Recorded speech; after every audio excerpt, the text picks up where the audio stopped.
¿Qué tal? ¿Cómo estamos? Hoy vamos a hablar acerca de condensadores. ¿Qué son? ¿Para qué sirven? ¿De qué tipos hay? Entonces, los condensadores son parte de lo que conocemos como los componentes lineales. Los componentes lineales son resistencias, bobinas y condensadores. Ya los componentes no lineales son como diodos, transistores y todos esos que vamos a ver en clases posteriores. Ahorita vamos a centrarnos en los condensadores. Los condensadores, ¿sí?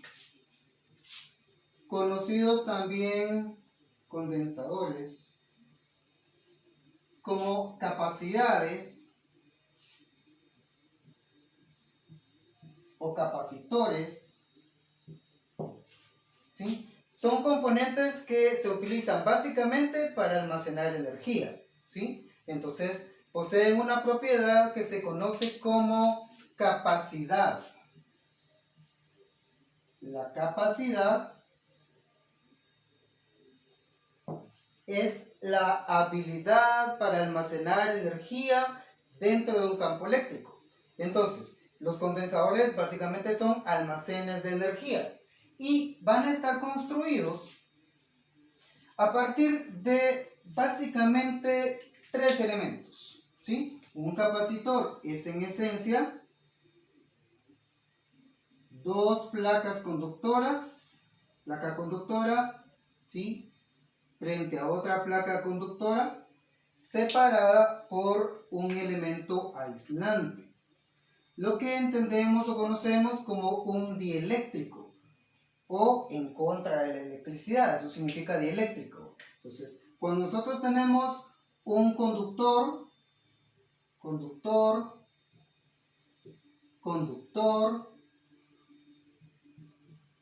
y en medio de estos tenemos un aislante, entonces básicamente tenemos una capacidad o un conductor o un capacitor, ¿sí? En algunos textos se refieren indistintamente a capacidad y a capacitor, ¿sí? Pero en realidad capacitores son los elementos, los condensadores son los dispositivos que tienen capacidad. Ahora, capacidad, como dijimos, es la habilidad para almacenar energía dentro de un campo eléctrico. Ahora, ¿cómo hacen los condensadores esta tarea? Cuando nosotros tenemos dos placas conductoras separadas por un material aislante, nosotros sabemos que el aislante no permite el paso de la corriente eléctrica a través o entre las dos placas, ¿sí? A través del condensador o a través entre las dos placas. Ahora, cuando nosotros aplicamos una tensión, es decir, por ejemplo, colocamos acá una batería, vamos a quitar acá la palabra aislante. Si colocamos una batería entre las placas de nuestro condensador, vamos a tener que una corriente eléctrica se va a formar en nuestro capacitor, ¿sí? Entonces, si nosotros tenemos cargas negativas en la parte de abajo y cargas positivas en la parte de arriba, entonces esas cargas positivas, ya sabemos, van a empujar a los electrones alejándose de la batería, ¿sí? Y tratando de pasar a través del condensador. Pero como sabemos, el condensador tiene un aislante en la parte de en medio y por consiguiente los electrones no pueden atravesar literalmente hacia la segunda placa. Sin embargo, a pesar de que la corriente eléctrica o los electrones en sí no pueden pasar a través al otro lado del condensador, el campo eléctrico sí puede atravesar los materiales que son aislantes. Los electrones no pueden pasar hacia la otra placa, pero el campo eléctrico, que es una deformación del espacio, como hemos visto, sí puede llegar desde una placa hasta la otra placa. Entonces, aunque los electrones en realidad no pueden atravesar el material, el campo eléctrico sí puede llegar de placa a placa y hace que una placa se influencie con la otra. Entonces, las cargas negativas que se van acumulando en la parte inferior, ¿sí?, van a constituir una carga negativa que va a producir un campo eléctrico que va a empujar los electrones de la placa superior alejándose de esta placa. Por otro lado, la carga positiva de la batería va a atraer las cargas negativas por ley de Coulomb, ¿sí?, hacia la fuente, cerrando circuito en el lado positivo de esta fuente, ¿sí? Entonces, el circuito se cierra gracias a que los electrones, aunque no están atravesando el condensador, se acumulan, están moviéndose hacia el condensador, acumulándose en una de las placas, y del otro lado están saliendo cargas negativas, electrones, y moviéndose hacia la carga positiva de la batería, siendo atraídas por el electrodo positivo, porque los electrones son negativos y la carga positiva se atraen por ley de Coulomb. De la misma manera que acá el electrodo negativo, el polo negativo de la batería, empuja a los electrones,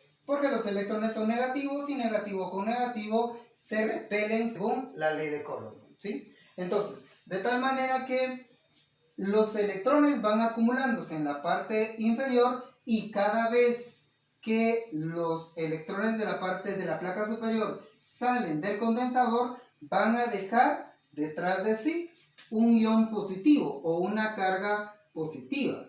En realidad, lo que tenemos acá es que en lugar de tener una cantidad balanceada de electrones y protones, ahora tenemos más protones que electrones en esta placa. Por consiguiente, vamos a tener una acumulación de carga positiva en la placa de arriba y negativa en la placa de abajo, ¿sí? De tal manera que esta acumulación de carga se convierte en un voltaje que puede ser medido con un multímetro, con un tester, y que llamamos el voltaje del condensador o VC.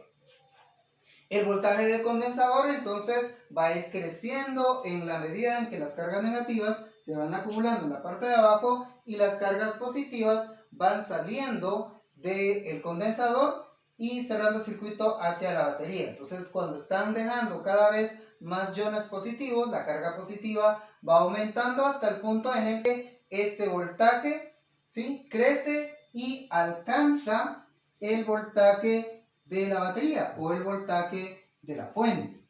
Cuando el voltaje de la fuente es igual al voltaje del condensador, entonces el potencial negativo que tenemos acá es igual al voltaje o al potencial negativo de la batería. Por consiguiente, negativo y negativo con la misma intensidad ya no producen corriente, porque ambos se contrarrestan. Estos electrones están empujando de regreso a los electrones que están en el conductor, y esta batería está empujando, tratando de hacerlos llegar al condensador, de tal manera que ahora las fuerzas están equilibradas porque los dos voltajes son iguales, y de esta manera los dos voltajes se contrarrestan, las dos cargas negativas se contrarrestan. Lo mismo pasa con un electrón en la parte de arriba que está siendo atraído por la carga positiva de la batería, pero también está siendo atraído por el potencial positivo que se acumuló en el condensador, de tal manera que si es atraído por la misma fuerza,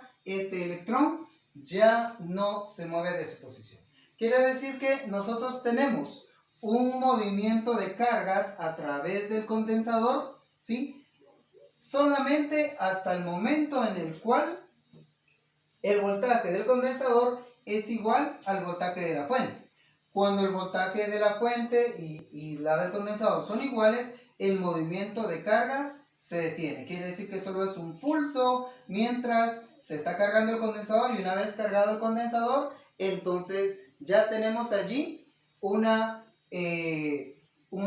voltaje estable en ambos lados y ya no tenemos flujo de corriente. Quiere decir entonces que si nosotros ponemos este comportamiento en una gráfica donde nosotros tengamos el voltaje del condensador acá, ¿sí?, este sea el vector voltaje y este es el vector tiempo, ¿sí?, y vamos a decir que el voltaje de la batería pudieran ser X voltios, digamos por ejemplo 12 voltios. Si nosotros tenemos un voltaje de fuente de 12 voltios, ¿sí?, y vamos a suponer que el voltaje de la batería es representado por una línea recta, ya que el voltaje de la batería no cambia. Ese voltaje se mantiene constante todo el tiempo, ¿sí? Mientras nosotros tengamos conectado el circuito. Entonces acá tenemos 12 voltios, el nivel de 12 voltios.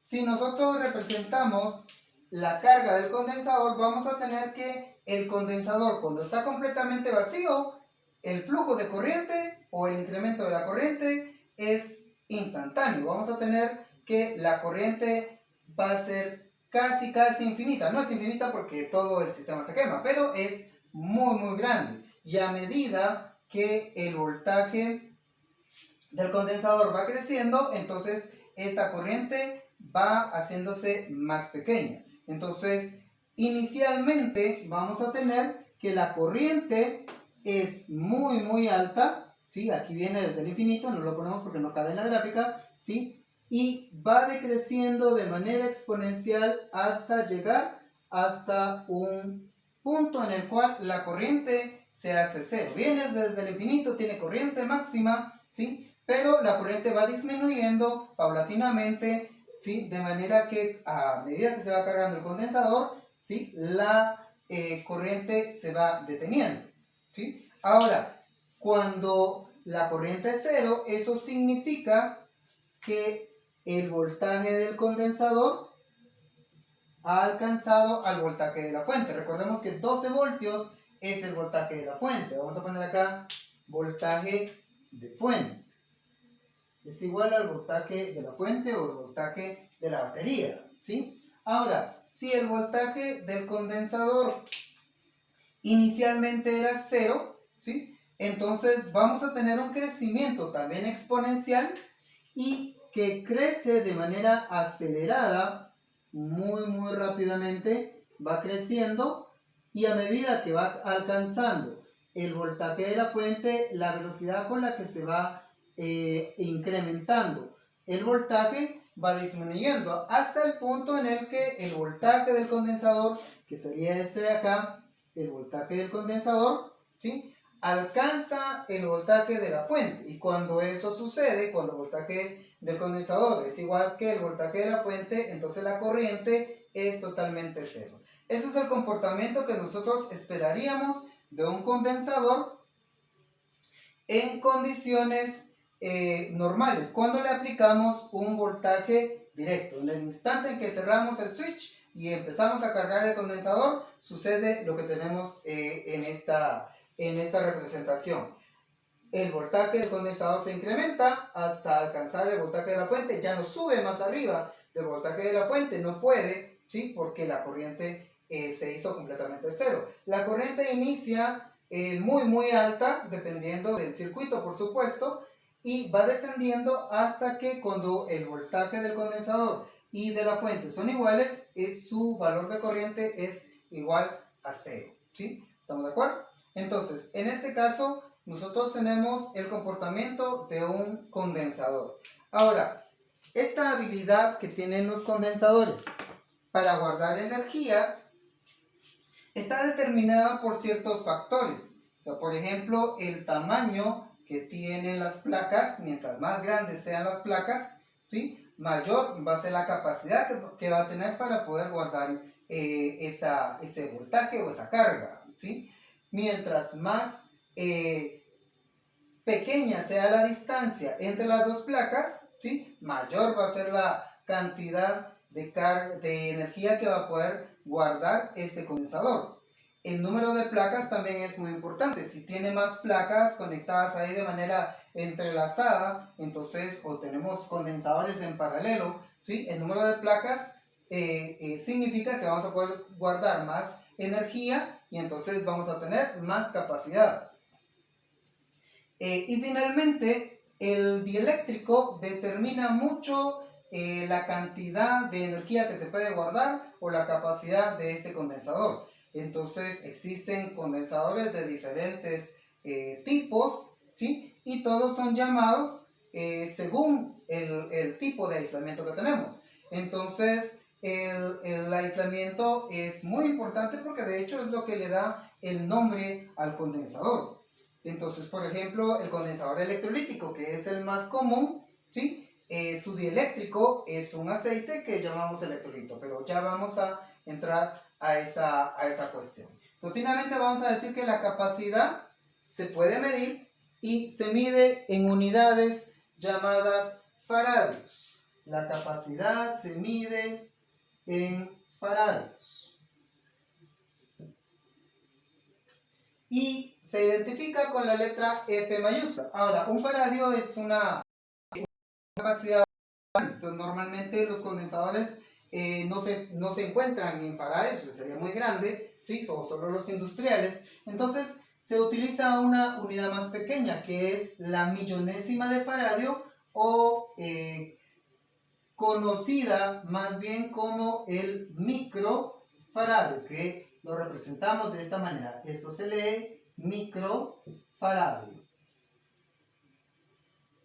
De esa manera encontramos condensadores de 10 microfaradios, 100 microfaradios y 2200 microfaradios y en fin. Entonces tenemos millonésimas de faradio que se llaman microfaradios, ¿sí? Además también tenemos otras unidades porque condensadores pueden haber muy pequeños. Podemos tener no solamente condensadores de faradios, tenemos condensadores de nanofaradios, que es N minúscula, ¿sí? F mayúscula, esto se lee nanofaradio,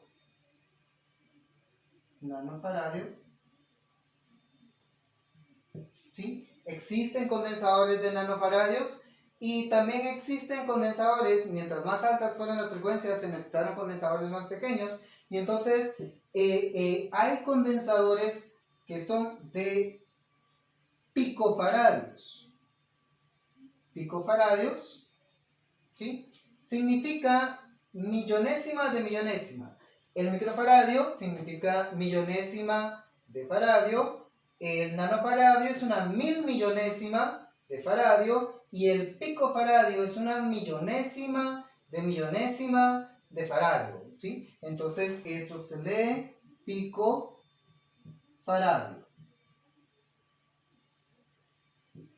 Entonces, de esa manera podemos encontrar condensadores en realidad bastante pequeños, ¿sí? De diferentes tipos, dependiendo del dieléctrico que nosotros tengamos. ¿Sí? ¿Estamos de acuerdo? Entonces, en el próximo video vamos a ver tipos de condensadores y cómo se comportan con corriente alterna y con corriente directa, ¿sí? Hasta pronto.